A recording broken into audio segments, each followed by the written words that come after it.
Hello everyone and welcome to Nonstop Gaming. Today we're going to be talking about some leaked info about Call of Duty Ghosts, such as modes, maps, and other info that was released about the discs and storage. And also this is going to be alongside me playing some Black Ops 2 on Nuketown on double XP weekend, and I actually get a triple swarm, so please enjoy that in the background as well. Alright, so first what we're going to talk about is the modes that will be returning from previous Call of Duty games. These will be Team Deathmatch, Free For All, Search and Destroy, Domination, and Killed Confirm. So as you guys can tell, Demolition, which has been in many previous games of Call of Duty, is not included in there. I don't know if they're just totally going to scrap that or what. But that's just something to think about. Now we'll go through the new modes that have been confirmed. The first one is Search and Rescue. So for Search and Rescue, it's pretty much a new version of Search and Destroy in that if you die, you drop your dog tag, and if a teammate picks up your dog tag, you actually come back to life. So it's not like Search and Destroy. If you die that first time, then you have to wait it out till the end of the game. Here you have a chance at coming back into the game if your teammate does pick up that dog tag. And also, of course, the other team can pick up the dog tag as well, which means that you will be having to wait till the next round to spawn in. So, alright, so the next mode that's going to be coming in Ghost is called Grind. And what Grind is it's like Killed Confirm, where once you die you drop a dog tag. And if you do kill someone and they drop the dog tag, you have to pick up that tag and bring it back to a certain objective point on the map.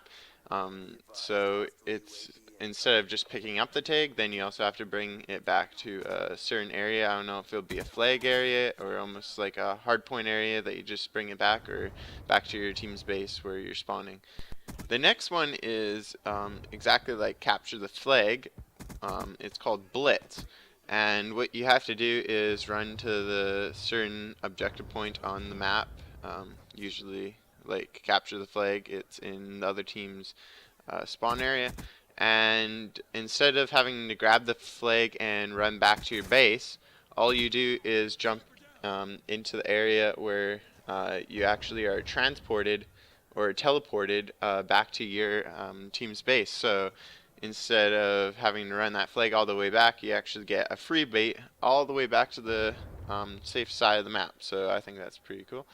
Now the next one is called Cranked. I'm sure much of you have seen this already, where you get 30 seconds to kill a player, and after that 30 seconds is up, if you haven't killed anyone, then you automatically blow up. So this is like TDM, except you're really running around.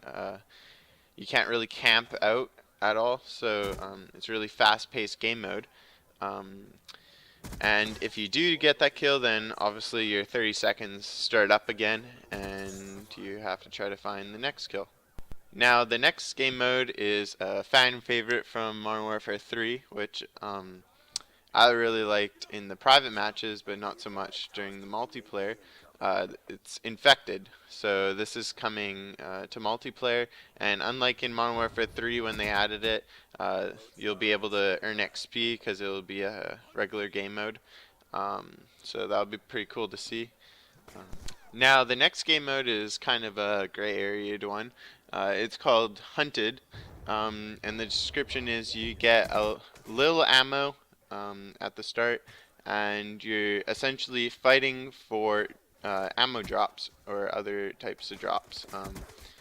So not much to know about it. Kind of sounds like Drop Zone from Modern Warfare 3, except here you're going to be starting off with, it seems like, the same gun as everyone else. So that'll be cool to see. So that's all of the game modes that we know of at this point. So I don't know if they'll be implying other game modes throughout the games, such as they did in Modern Warfare 3, as they did add in that bonus game modes and everything. Whereas in Black Ops 2, they really haven't done anything like that. Like, I mean, they had that new game mode that they put in for bonus at the end here, just like a version of Capture the Flag, but nothing too special. Whereas in Modern Warfare 3, we of course had Infected and all those other cool game modes. Now, we also got info on the maps in Call of Duty Ghosts, so I'll go through all the names for those. We have Fallen, Prison Break, Octane, Tremor, Freight, Whiteout, Stormfront, Siege, Warhawk, Sovereign, Stonehaven, Overlord, Chasm, Flooded, and Strikezone. So that's all of the names that we know of now. And of course, Fallen is the free map that you get if you pre-ordered Ghosts. So that'll be kind of like how Nuketown was implied for Black Ops 2. If you pre-ordered, you got it for free. Fallen seems like a pretty good map, as there is that moving building aspect to it. I'm not a big fan on the whole maps changing throughout the game, and then you have to almost like change your whole game style just because the map is changed so drastically. But yeah, so some of these names seem like the map will be pretty cool, such as Prison Break. That sounds like you'll obviously be in like a prison. That seems like a very tight, narrow hallway area. Maybe they'll have a courtyard area around it, which almost seems like the same type of game that, or map that Stonehaven will be like. A very tight, narrow area, and then have a massive field out back. Another cool one would almost be like Freight. It almost sounds like a freight train. And what I'm thinking here is the whole map is just a moving train. The whole time as you're playing, you're on this train that's moving. I think that would be really cool. There'd be people fighting on the roof or rooftop or whatever, and you just make a sudden movement and you fall off the train. You obviously die. And also maybe parts of the train come apart and then reattach later on or something like that. That seems pretty cool. And Whiteout kind of sounds like just like a map where it's winter time and snows everywhere, and doesn't say too much about the actual area itself. And then there's Stormfront. That just sounds like a big stormy map where they can't really see too far in front of you. Seems like it'll be a very close quarter combat area. Can't really have long lines of sight.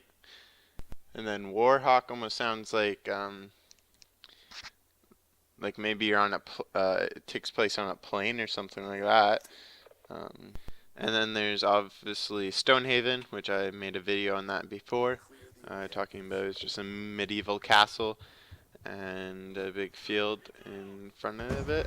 And then there's Overlord, which is obviously the name from a Nazi attack in World War II. So I don't know how that's going to play out. Sounds pretty cool.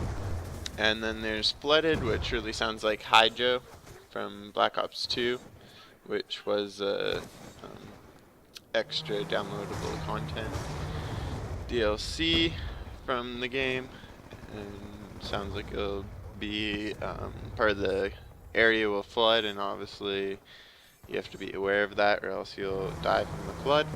And then there's Strikezone, which sounds like it's a really open map. It sounds like you'll be able to get a lot of air support in or something like that, or it's just a really beaten up area. A lot of previous gunfighting and bombing happening on the map.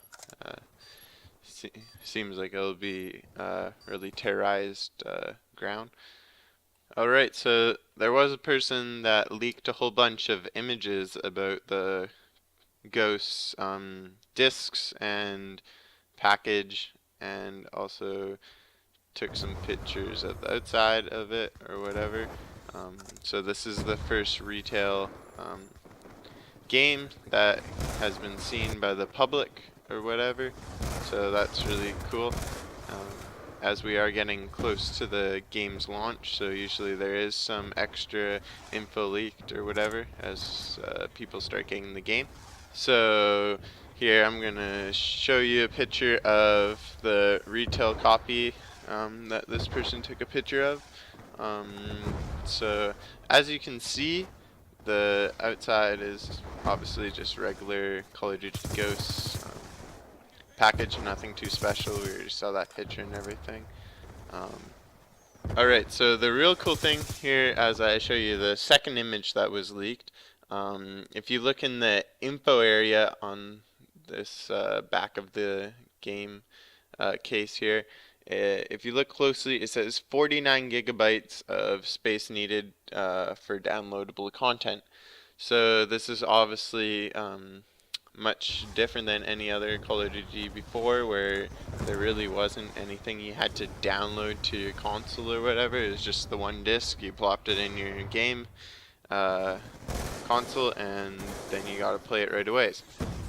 Now the next image I'm going to show you is actually showing two discs that are going to be needed for Call of Duty Ghosts, which is different than any other Call of Duty before. As usually you just get one disc and you plop it in your console, and there you go, you can start playing right away. Yeah, so you're gonna have to put that first disc in, as I'm guessing that's what it's for, and you're gonna have to wait as it downloads stuff to your console. So this is very similar to Battlefield or GTA. As you see these newer games, you have to download content for the amount of information needed for the game.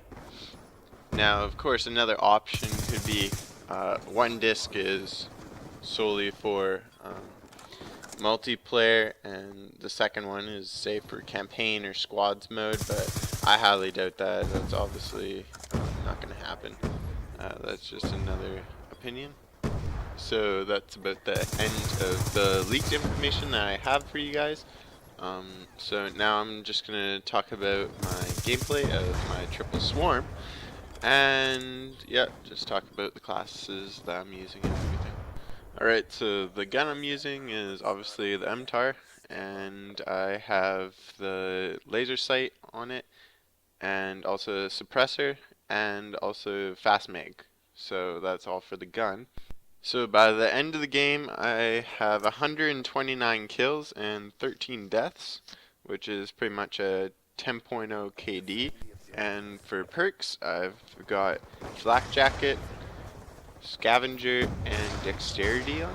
And for equipment, I have C4 and Shock Charge on.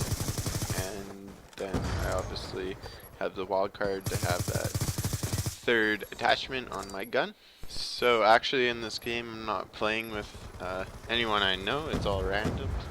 And there actually was two kids on my team that I actually didn't have my mic in, so I wasn't even talking to anyone on the team, but these two kids were really helping me out the whole game. They didn't even know me, but they noticed I was doing pretty damn good. So they actually were helping like plant the bombs to make the game last as long as it could be, or not planting when needed. So if you're watching this video, thanks a lot. And yeah, and of course for point streaks, I've got Orbital VSAT on with Lodestar, and then of course Swarm for my third. And obviously I didn't have Hardline on, so that means that I even had more points to go. And yeah, I really like having Flak Jacket instead of Hardline on when you're playing type of game mode where you have to either capture a flag or else plant a bomb. So I'd much rather have that. And yeah, I've got tactical button settings on. I just actually changed that up a little while ago. So yeah, that's about all I have to say about the gameplay, and please enjoy the rest of the video. And if you like this video, please hit that like and subscribe button, as I would really appreciate that. And also in the comments below, if you could tell me if you're going to be getting the new Xbox One or PS4, or if you're just going to wait till the next Call of Duty to get that platform, or a little bit later on in the year to, like, say Christmas or not. Thanks for watching, guys. Have a great day.